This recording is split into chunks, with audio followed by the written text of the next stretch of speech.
মুরব্বীরা বলে না, ঘর বলে কিছু রাখতে হয়। হ্যাঁ, অনেক সময় ঘরে অনেক কিছু রেখে দিতে হয়, এমন কিছু যা প্রয়োজনে কাজে লাগে।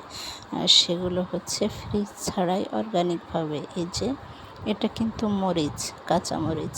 তো এটা আমি শুকিয়ে এয়ারটাইট কন্টেনারে করে সারা বছর রেখে দিই। ওই যে বললাম না, প্রয়োজনের জন্য। তো এটা সারা বছর সুন্দর থাকবে।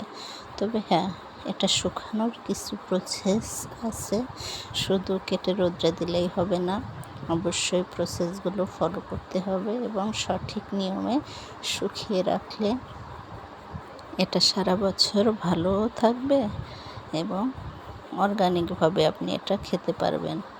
তো এই যে অনেকগুলো মরিচ আমি সুন্দর করে ধুয়ে পরিষ্কার করে কেটে তারপর হালকা একটু ভাপা দিয়েছি, জাস্ট অল্প একটু ভাপা দিয়ে পানিটা ঝরিয়ে শুকিয়েছি।